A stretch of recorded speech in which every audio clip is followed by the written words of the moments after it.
ओम वक्रतुंड महाकाय सूर्यकोटि समप्रभ निर्विघ्नं कुरु मे देव सर्वकार्येषु सर्वदा। ओम श्री महागणपतये नमः। ओम श्री गुरुभ्यो नमः। हरि ओम। सदाशिवसमारंभां शंकराचार्य मध्यमाम् अस्मदाचार्य पर्यन्तां वन्दे गुरुपरम्पराम्। अस्मद्गुरुभ्यो नमः।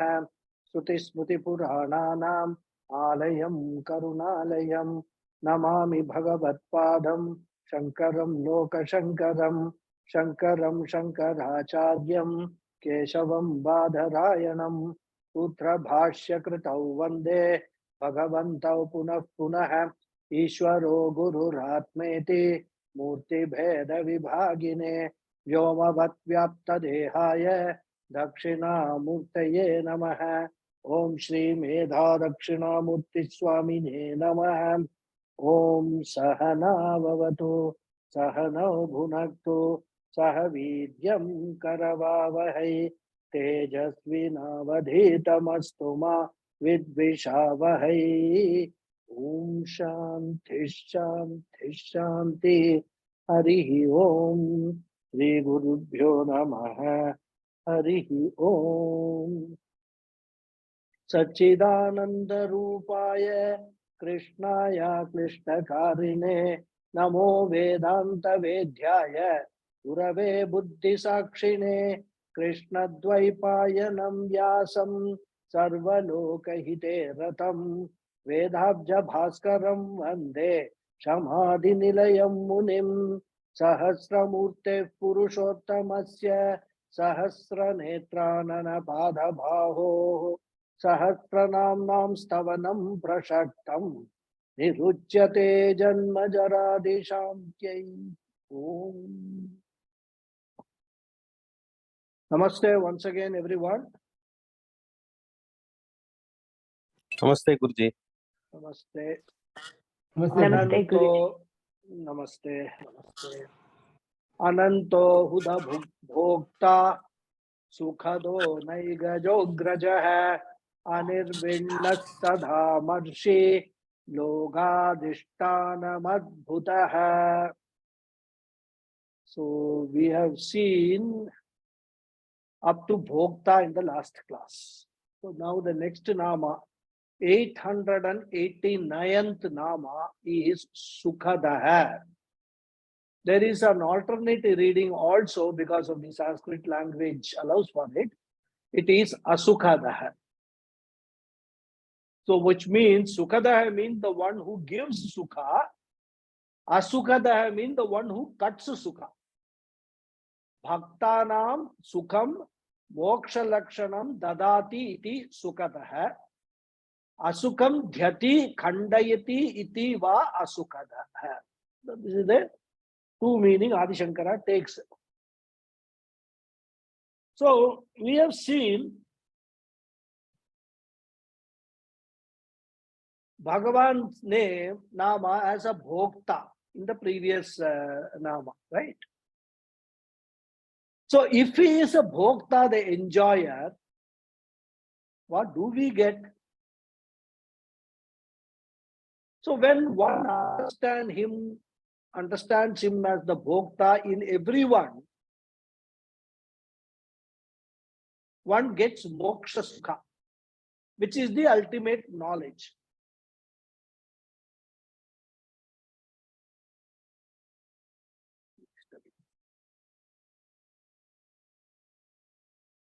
Taittiriya Upanishad says, Raso Vaisaha, he is Ananda Rasa.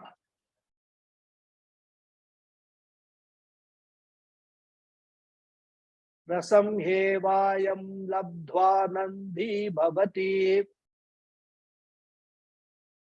So, by knowing, gaining this Brahman, one becomes happy. Anandi bhavati. Yam labdhva. By gaining one, or here Yam stands for Brahman. Anandi bhavati, one becomes happy. So for those who gain this knowledge of Aham Brahmasmi, he is Sukhada, the giver of Sukha in the form of moksha. But what about those who do not have this knowledge?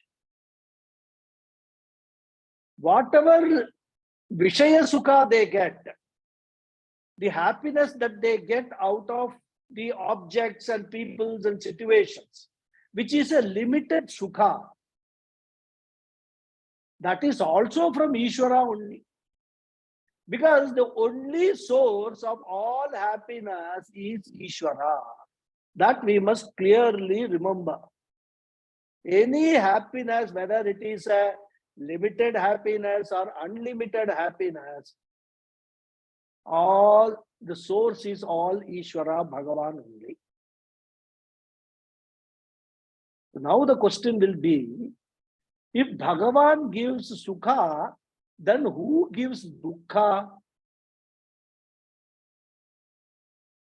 That's why, in some other cultures and all, they have got this, the Lord, the devil, the Satan, and kind of structures in order to justify from where the dukkha comes. We don't believe in all such things. We don't believe there is some devil or Satan and all that kind of a thing. Satan or whatever, how I don't even know how to pronounce it. Satan. Satan. Okay, I don't know.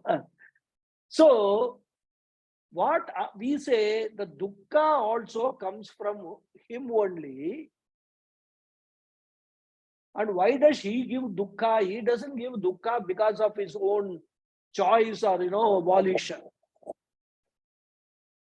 When one goes against dharma, there is papa, and that gives unpleasant situations and dukkha. Since Bhagavan alone is the karma phala data, he is the one who gives happiness for all dharmic punyas earned through dharmic means, and also dukkha for papa earned through adharmic, because of adharmic actions. So he is the one who cuts away the happiness also, sukham dhyati, and becomes asukhada. But then there is one more level we can cross. If one is a viveki, one is a jnani, even unpleasant situations can be taken cheerfully. We are seeing in the Bhagavad Gita class, isn't it? So if one is aviveki, then there is dukkha. And this is the psychological order of Ishvara.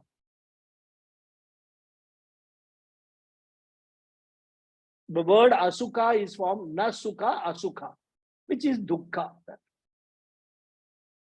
So due to karma phala, when there is dukkha, he is the one who removes the dukkha also. Thus, he is both sukhada and asukhada. That's how we have to understand this nama. Because if we only take sukhada, then there is a reading which is asukhada. We have to understand that opposite meaning also. Ultimately, if we have the firm understanding everything is Bhagavan, that's the end of the whole thing. But to reach there, it is going to take us at least 1,000 namas of Bhagavan, rather, to understand each and everything is Bhagavan alone. The next nama is Naikajaha. Naikajaha means Na Eka Aja, the one who has many births. Dharma Guptaye Asakrit Jayamanatvat Naikajaha.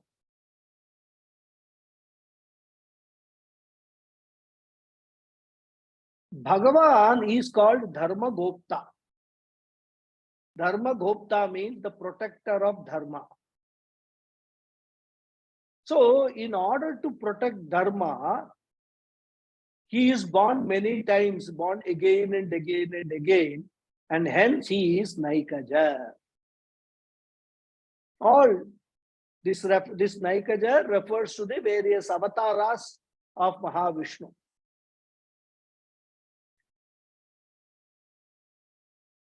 So he has taken many avatars. In fact, in Gita, Bhagavan says, Bahuni me vyatitani janmani.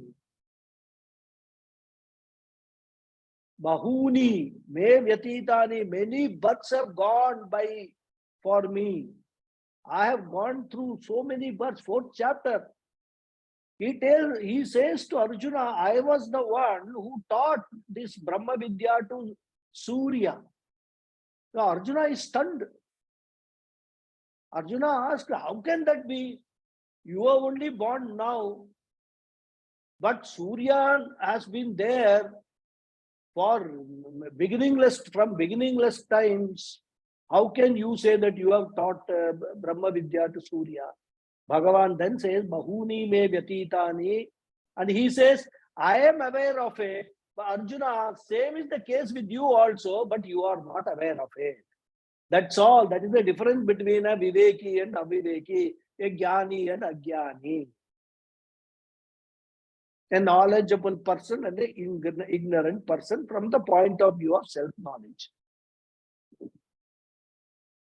Then he says, of course, Dharma samsthapanarthaya sambhavami yuge yuge. I take birth in every yuga for establishing Dharma. That's how he is called Dharma Gopta.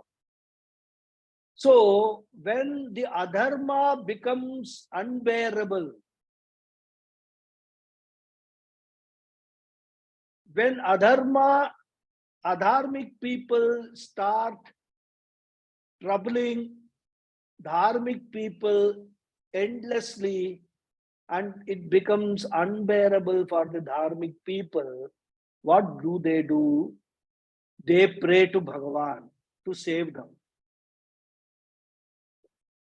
So as an answer to the prayers of the people, Bhagavan takes avatara.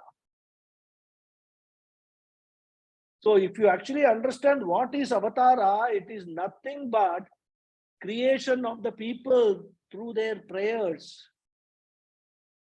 Bhagavan did not come on his own. He does not need to come on his own. It is only when the bhaktas, the devotees, the dharmic people, they pray to him, they approach him, then Bhagavan, because of his compassionate nature, comes for the help of these devotees rather. So it was the karma phala of the people that brought Bhagavan into a form. Karma phala of both the type of people, adharmic people, for them to put an end for their adharmic activities, and the karma phala, the punya earned by the dharmic people through their prayers, Bhagavan manifests as an avatara, different avatars in different yugas.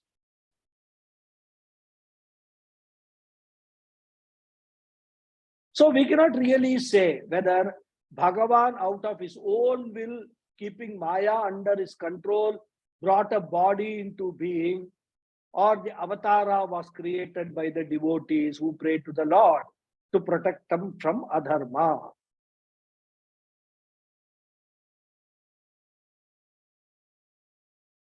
Of course, even though the devotees pray to Bhagavan to protect them from adharma, Bhagavan chooses the form in which he takes avatara.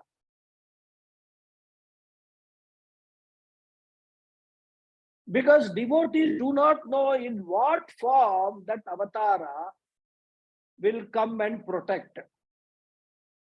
So the form is chosen by Bhagavan, but the avatara itself happens because of as a result of the prayers of the devotees.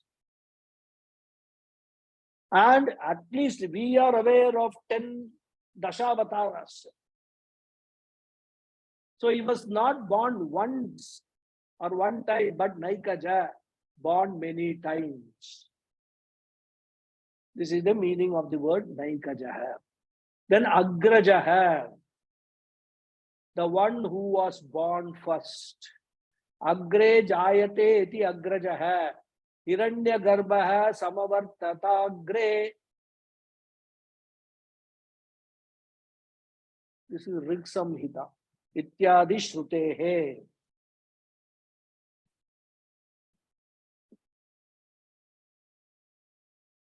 Of course, this is a idea which we have seen many times.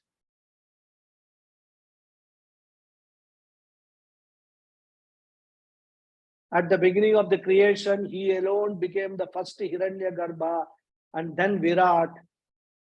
And Hiranyagarbha is called Agraja. So as the one who was born as Hiranyagarbha, he is Agraja, the firstborn. Then Anirvinnaha, the one who has no dejection. Avapta sarvakamatvat aprapti hetu abhavat nirvedaha asya nasti iti anirvinnaha.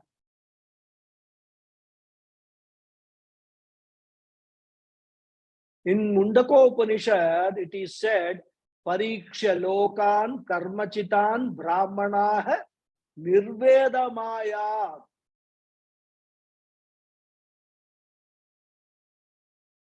Krita kritena. So a Viveki, analyzing all forms of experiences gained through karma, Pariksha lokan. Karmachitan Brahmana hai. Brahmana here means a Viveki. So he analyzes all forms of experience gained through karma and understands the limitations of those experiences, the limitations of what he can gain through karma. And then discovers Nirveda. Nirveda means here dispassion.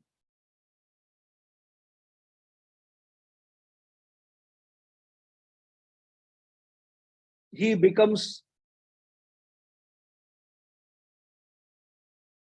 turns away from the karmas. This is so because all the results that are gained are not necessarily pleasant always. And even those which are pleasant is subject to time and variation. So when one realizes all these things, one introspects, one naturally loses interest in those pursuits with a feeling of a sense of enough. Alam buddhi, they say, enough. And also the experience shows that when what is desired is not achieved, and what is achieved is also not always according to one's expectation, then one becomes nirvinna, dejected, frustrated. Nirvinna means dejected and frustrated. But Bhagavan is what? Anirvinna. He never loses interest in enjoying his Swarupa. He is never dejected and frustrated. He sees he has created the world. He sees both dharma and adharma prevailing in this world. But he is not frustrated because of it. Because both dharma and adharma, the creation is all based upon the karma phala of the jivas.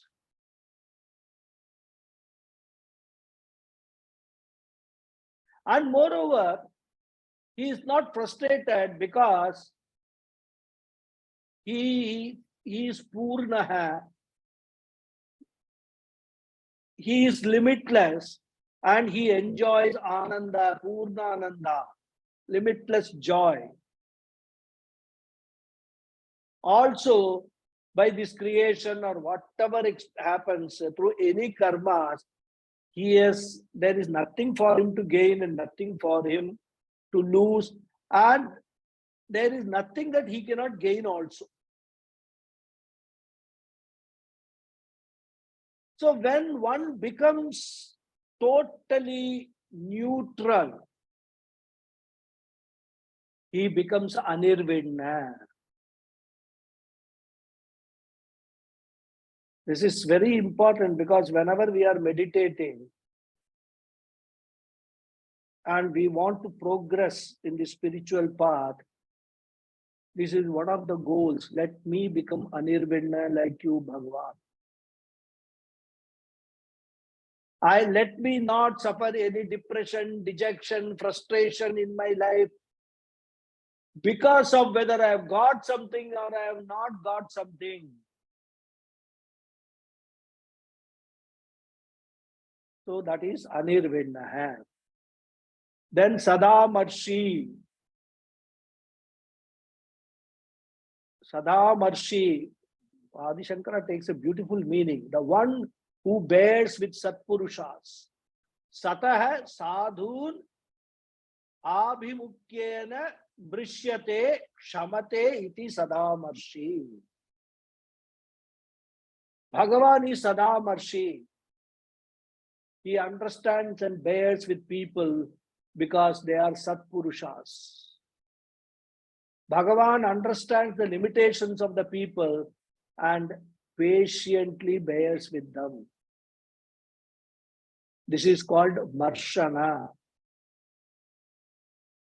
It is not forgiving. Mind you, forgiving has got a different connotation. And who are the Satpurushas referred to here? Any person who makes a small effort towards Ishvara becomes a Satpurusha. And it is natural that he has some limitations. It's a long journey. He has just begun till he reaches the stage where he understands that I am limitless. Therefore, everybody starts as a limited being only, rather, in their understanding. And Bhagavan understands those limitations. Therefore, what counts is first becoming a Satpurusha. And how does one become a Satpurusha? That taking that one step towards Ishvara, that is what counts. And it brings about all changes in the person. Once you start taking that step towards Ishvara, you take one step, Ishvara takes 10 steps towards you. We bridge the gap. And when that gap starts bridging, you enjoy so much, there is so much of peace and tranquility in your mind that you want more, bring more and more Bhagavan into your life. That's how the whole process takes place now. So, Sadamarshi. Then Lokadishtanam, the Adhishtana of everything, all lokas.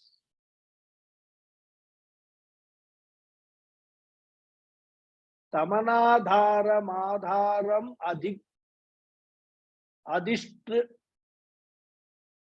adhishrishta, something wrong there. What is written? Adhishtaya trayo lokas tishtanti iti lokadishtanam brahma. Lokadishtanam. Okay. basically, you know, what he says is the Adhishthanam of all lokas is Bhagavan in his Swarupa as Brahman. Adhishthanam means was the very foundation. Just as the clay is the Adhisthana for a pot or any form that is formed out of clay, clay is the foundation, the basis on which everything subsists. Similarly, Bhagavan is the Adhisthana, the locus of all the words, all spheres, all laws and forces. In other words, when we understand everything in this entire universe is but name and forms only, Bhagavan is the Adhisthana of all names and forms. He is the locus of all names and forms. All names and forms exist in Bhagavan alone. That is Lokadhishthanam. Then Adbhutaha. Adbhutaha, very simple now. The one who is a wonder. Adbhutatvat Adbhutaha. Adi Shankara says. Swarupa Shakti Vyaparakadyaihi Adbhutatvadva Adbhutaha. So as we saw just now, he is the Adhisthana of everything and hence is an active participant.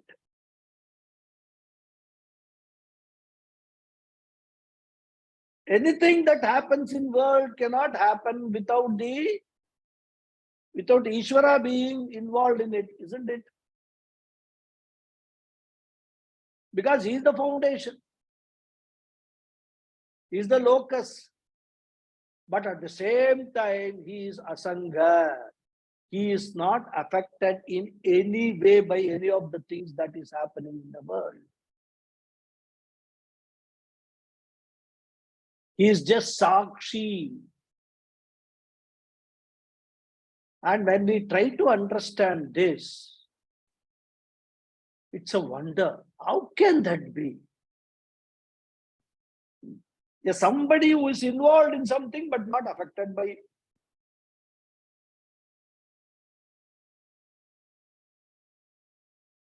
So he is Adbhuta, a wonder.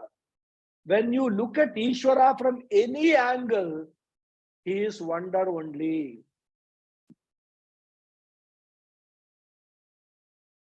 From the standpoint of his Swarupa, he is a wonder. Because even though he is changeless, he seemed to undergo changes rather. Even though from a Swarupa point of view, he is Advitiya, non-dual, he seemed to become many. Even though he is formless and attributeless, he seems to take so many forms and attributes in a varieties of ways. All these are wonders. It's like a magician. From a small hat, a magician produces so many things, including a rabbit, a kerchief, maybe an umbrella, a bunch of flowers. The hat is a small hat. It's a wonder. Similarly, Bhagavan produces so many things and seemingly has contradictory qualities. So one cannot but wonder at what Bhagavan is. Because when anything is possible, it is not a wonder, isn't it? If a magician is going to take out all these things from a huge drum, it won't be a wonder. It is possible. He can first put everything inside that and take it one by one and show his magic. Only what is impossible but is made to look possible is a wonder. If you want to define what is wonder, Wonder is that which appears to be impossible, but it is made to look possible. How does Bhagavan do it? Through his Maya Shakti, which makes the impossible possible. So that is a wonder. Even when you take this universe, the magnitude of this universe is as yet very little explored. But what is explored also evokes awe and wonder. That the whole universe can be created, sustained and resolved by his mere sankalpa is a wonder. Thinks about it, makes a sankalpa, it happens. And the biggest wonder is, by doing all these things, Bhagavan has nothing to gain from it, but he goes on and with the creation, and that also is a wonder. How many ways we can look at the wonder of Bhagavan? And then the Upanishad says he is the Atma, the truth of everyone. That people should feel estranged from this, their own truth, and then seek it. It's also a wonder, isn't it?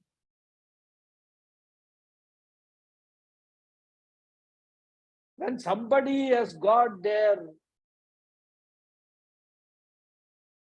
specs, on the head like this, and go on searching everywhere and telling everybody, did you see my specs? Did you see my specs? I have lost it. What will people say? You are a wonderful person. It is there right in your head. Similarly, people's very nature is Satchidananda Atma, but they don't know it. In fact, they take the body-mind complex as their real self, and that itself is a wonder. The closest to anybody is the Atma, and they don't understand, they don't realize that. And this Atma is unlike anything else. That is also a wonder. Though it is not available for words and thought, but the Shastra tries its best to point to it through words is wonder.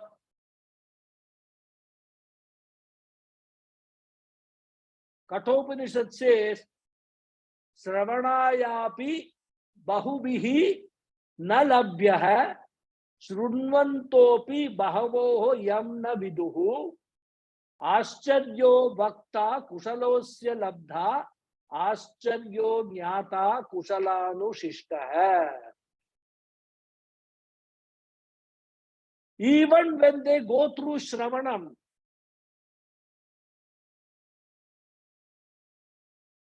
studying about Atma,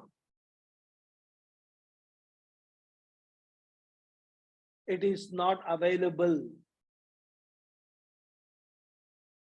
Shravanayapi bahubihi na labhyah. It is not available. Even if they hear, many do not understand it. The one who teaches is a wonder, and the one who listens, being not separate from it, is also a wonder.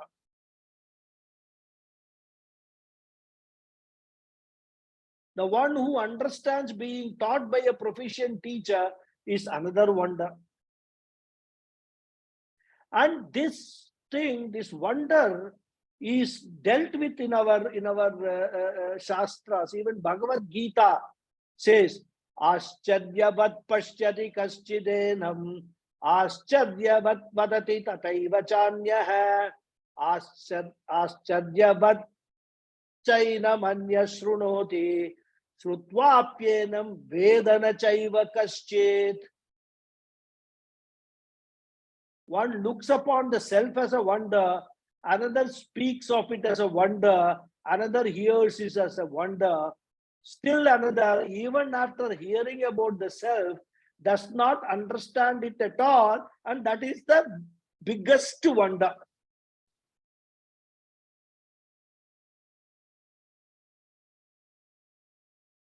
So, when we understand what Bhagavan is, what his Swarupa is, it's all an Adbhuta. It's all Ascharyavat. That's the Nama Adbhuta. So now we go to the next sloka. Sanat Sanatana Tamaha Kapilah Kapiravyayah Swasti Swasti Krit Swasti Swasti Bhuk Swasti Dhakshinah. Some sound is there, so I'll mute it. Somebody else.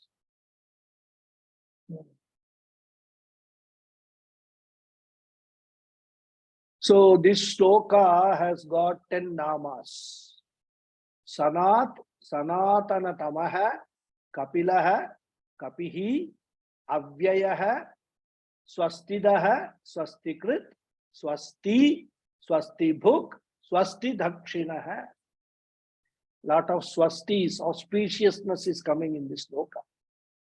10 namas. We will be crossing the 900th nama in this sloka. Sanat. Sanat means the ancient. Sanat iti nipatas chirartha vachanaha. Sanat is another name for Vishnu. It's a word that indicates time.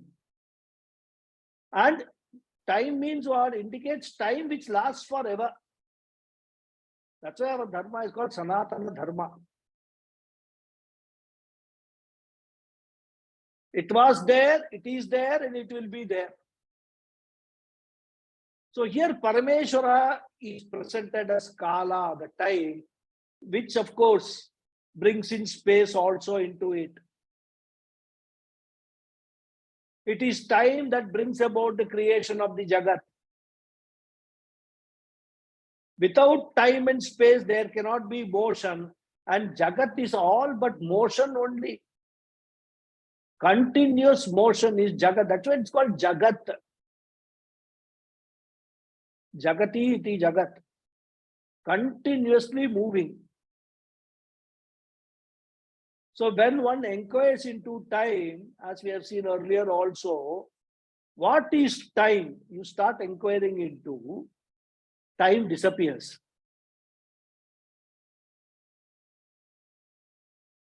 The past and future are nothing but the present. And the present is what obtains now. The past was present and the future will also be present. And of course, the present is present. Therefore, when we talk of a unit of time, it is only the present. The past or future are thought of only as now, and that is present. But when the thought of now, when we think of that now, all thoughts stop and there is no thinking. The now is the only when we say now, that is the only length of time. And even by the time we say now, experientially it disappears. So the time, this movement or this, what is time? By the time we say time, time disappears. It's a very, very interesting concept that Puja Swamiji elaborates and deals with it in detail in so many places. So time actually is not any length of time. It does not enjoy any length of time. The now is only when the length of time experientially disappears. This is time. But mathematically, it will never disappear because it can tend towards zero, but it will never become zero. So the length of time is timeless. So the timeless makes the length of time. And Puja Swamiji gives a very beautiful example. It says it's like a series of points which make a line. A point is defined as that which occupies no space and has no dimension. Yet a series of those points make a line. If you actually think through this, if you try to understand this, we will find that this is the greatest magic of Maya. What is not there, it is made to appear to be there, and we all are running behind that.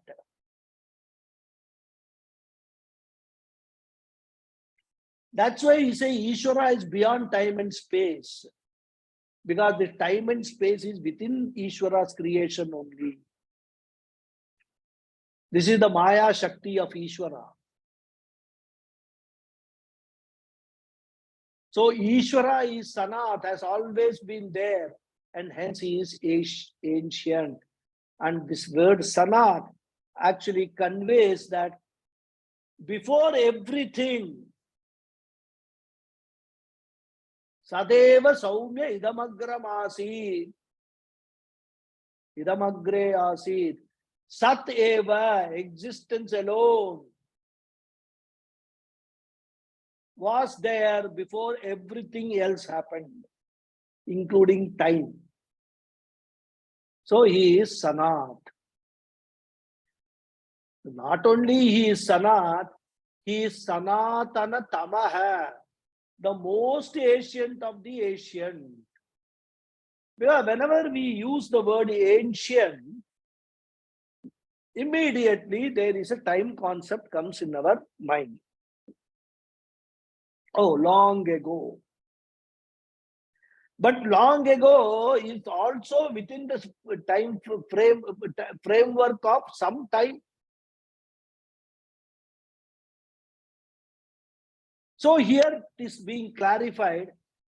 Don't understand Sanat as something just ancient. He is Sanatana Tamaha, the most ancient of the ancient also. Sarva Karanatvat Virinchadinamapi Sanatananam Atishayena Sanatanatvat Sanatana Tamaha.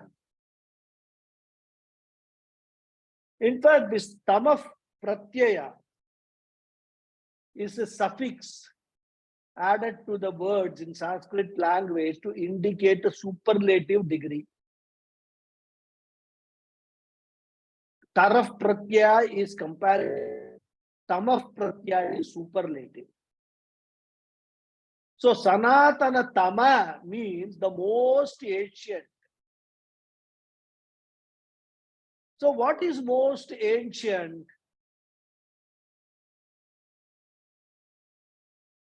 If at all we have to say who were the first to be created by Ishvara, by Bhagavan, Brahmaji and the Prajapatis. And the task of creation was delegated to them. So Brahmaji and Prajapatis, who are said to be creators, they are also created by Parameshwara. So since he is the creator of the creators also, he is the most ancient.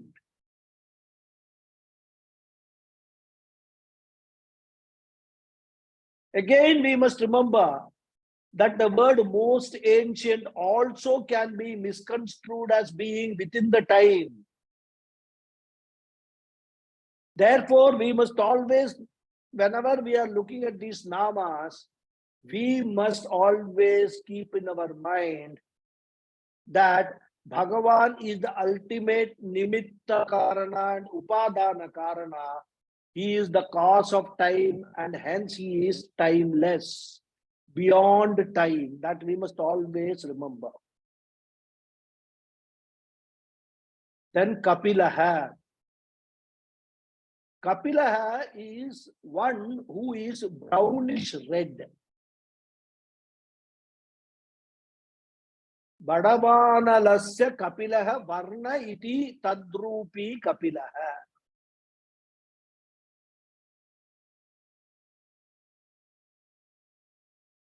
If you remember,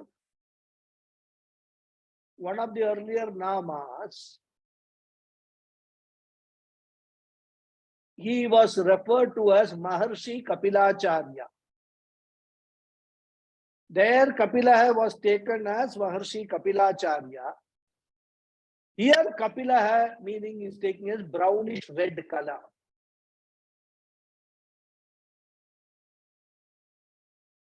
How does Bhagavan Adi Shankara take this interpretation?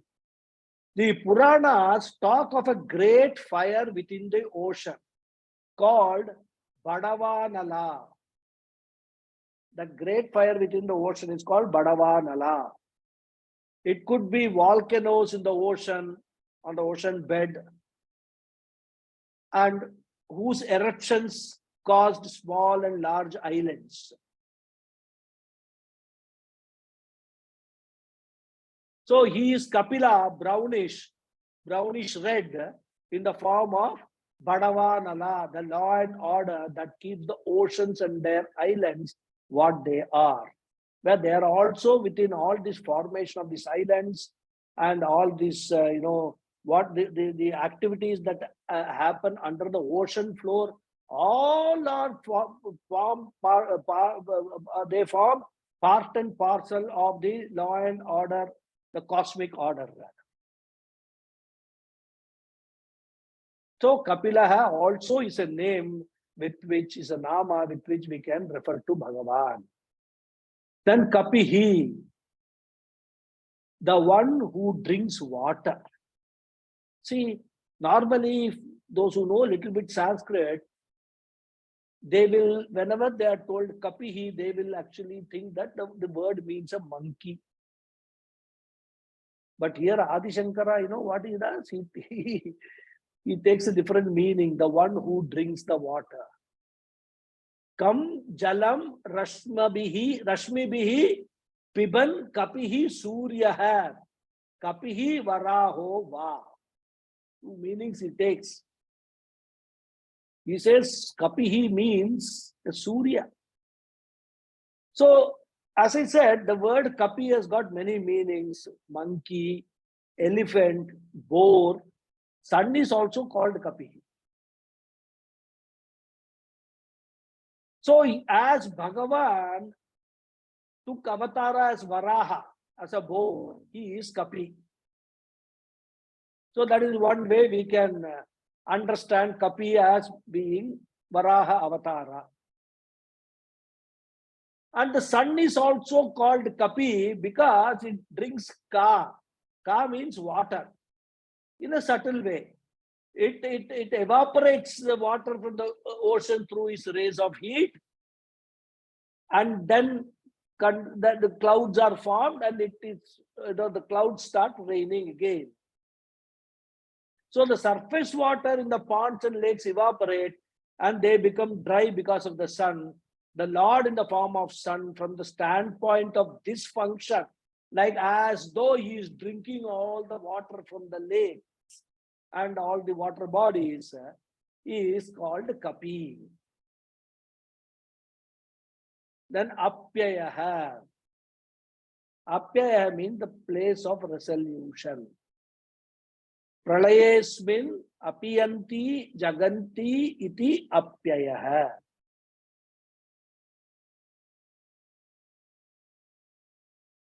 So the world we are living in, the universe we are living in is a new creation, before which there was a previous creation, a previous Jagat, which got resolved into Parameshwara. This creation also will get resolved into Parameshwara. Not only is he Sanatana, ancient, but he will be there in the same way in the future also.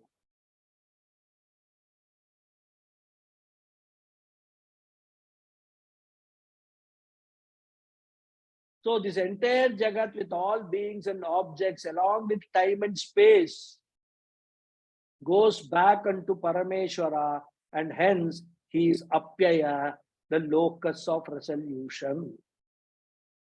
We can't even visualize what is a pralaya. At best, we think that pralaya means there is the whole thing has turned into unmanifest form. But even while visualizing an unmanifest form, we can even refer to a seed of a tree and things like that.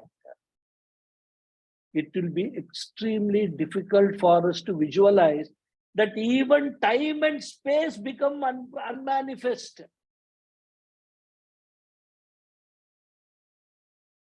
In that state of pralaya, there is no time, there is no space. It just is a unmanifest of entire Jagat, unmanifestation of entire Jagat.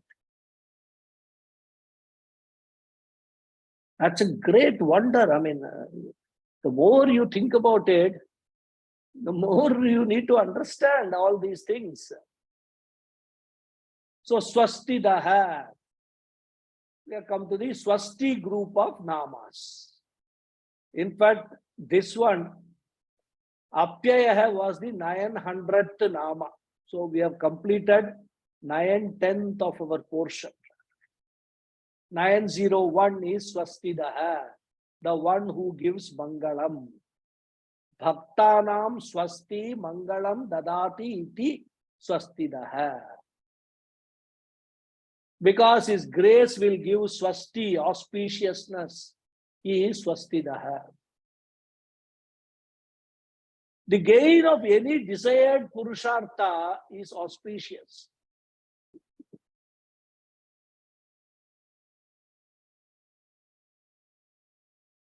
That's why, we pray to Bhagavan whenever we start on any endeavor.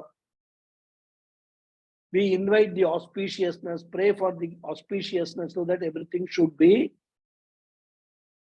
we should gain what we are seeking, for which the grace of Bhagavan is required. But the real Swasti is what?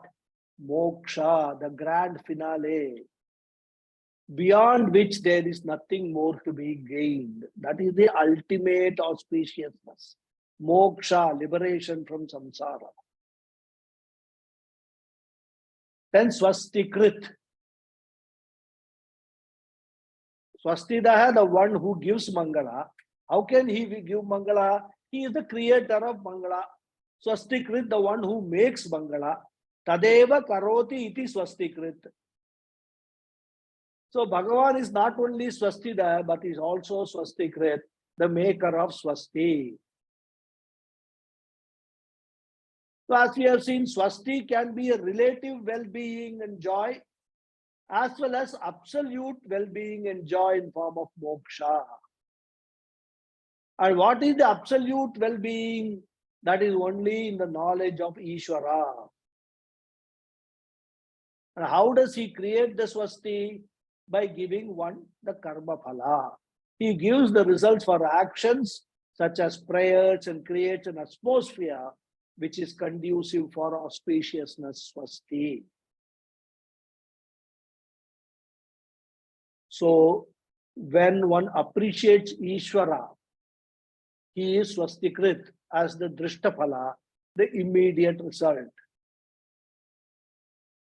The understanding, the awareness of Bhagavan itself creates Swasti.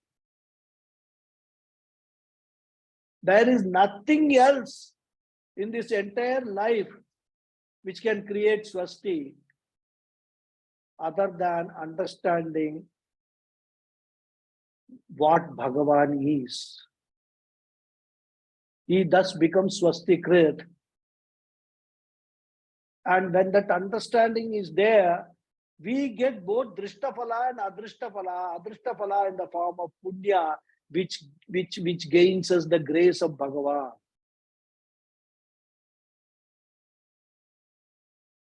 So as the one who gives karma phala in the form of punya, which is conducive for auspiciousness, he is swastikrit. To the extent that there is understanding of Ishvara, to that extent there is swasti or well-being. This is swastikrit. So he is swastidaha, swastikrit. So what is he? He is swasti, whose nature itself is auspiciousness. Mangala swarupam atmiyam paramananda lakshanam swasti. Bhagavan himself is swasti of the nature of auspiciousness. He is in the form of blessing alone. Being of the nature of limitless joy, he is swasti, absolute auspiciousness. Then swasti bhuk, the one who enjoys or protects auspiciousness. Tadeva bhunkte iti swasti bhuk. Bhaktanam mangalam swasti bhunakti iti va swasti bhuk. We just now saw Bhagavan is swastyatmaka. He is in the very form of, auspiciousness, which is moksha, freedom. Then who enjoys swasti? He is the creator, he is the enjoyer also. He alone is the swasti bhuk, the enjoyer of that also. There is no other bhokta. Because if Bhagavan is swasti, auspiciousness, and if the enjoyer of auspiciousness is other than Bhagavan, then that person would become the consumer of Bhagavan. Therefore, he alone is in the form of both swasti and swasti bhuk. Swasti bhunakti. He is also the protector of auspiciousness, and hence also he is swasti bhuk. Then swasti dakshinaha. I think we have some time to check. Swasti dakshinaha means the one who grows as auspiciousness. And another meaning, the expert in giving auspiciousness. Swasti rupena dakshate vardhate swasti dhatum samatta iti va swasti dakshinaha. As he is in the very form of swasti, in the beginning there is relative swasti. And that is a stage when there is a little awareness of Ishvara. As the awareness of Ishvara increases, as more and more Ishvara comes into one's life, the swasti or auspiciousness also increases, it grows. With the total understanding of Ishvara, there is absolute swasti. Puja Swamiji gives an example of a picture taken in a Polaroid camera. Many of us know that old days we had this Polaroid camera. In the beginning, when that picture is taken and that film comes out, there seems to be a very vague outline of a picture. But as the exposure increases, the picture becomes more and more clear. So too, with greater awareness of Ishvara, there is greater swasti. Thus, all the way, there is only swasti. Swasti rupena dakshate. As he alone increases in the form of swasti, he is swasti dakshinaha. Again, though he is in the form of swasti, absolute joy, its appreciation may vary with the type of antakarana mind that one has, and also the amount of punya that one has. The more developed the antakarana, the more punya one has, uninhibited by papa, there is more swasti enjoyed. Thus he is swasti dakshina, one who seems to grow with the superiority of the antakarana and also increase in punya. He is swasti dakshina also because swasti dhatum dakshina hai, capable of swasti, because the word daksha has got a meaning of capability also. That meaning also Adi Shankara uses. So he is capable of giving swasti. As I said, the word daksha means capable. Dakshina has also meaning of one who has the capacity to do something very quickly, very expertly. So the Lord is not only capable of giving swasti, but also giving it quickly and in a complete manner. This is swasti dakshina. I'll just chant the next sloka. We will see the meanings and all in the next class, just for continuity's sake. Araudra kundali chakre vikram yujida shasana sabda digas sabdasah shishiras sharvari karah. Om Purnamada Purnamidham Purnat Purnamudachyate Purnasya Purnamadhaya Purnameva Vasishyate. Om Shanti Shanti Shanti. Harihi Om Shri Gurubhyo Namaha. Harihi Om. Thank you all very much. Thank you, Guruji. Thank you. Thank you. Namaskaram, Guruji. Namaste Guruji, धन्यवाद. Namaste, Dhanyavada. Namaste. Thank you. Namaskaram. Namaskaram. Thank you, Guruji. Thank you very much. Namaskaram. Thank you. Thank you. Thank you very much.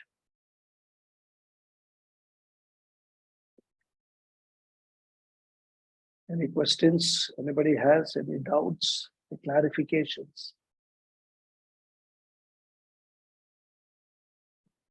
Thank you, I don't Guruji. see it. Thank you. I don't see any hand going up, so I guess there are no questions anybody has got. So, shall we close the session then?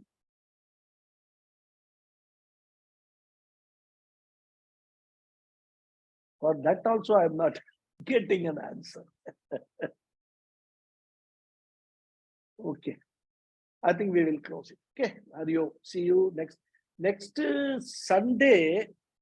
I am going to be in Goa in a resort.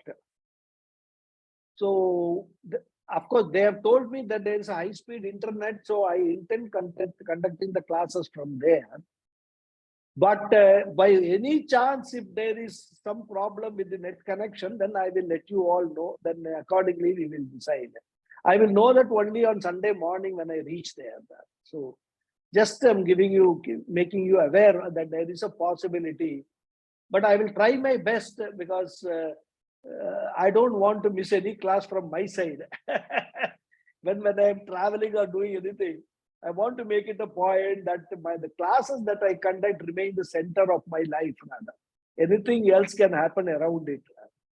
So let us see. We'll pray to Bhagavan. I'll pray to Bhagavan that there is high-speed internet that I am able to conduct the class. Okay. Hariyo. Thank you very much. Thank you all.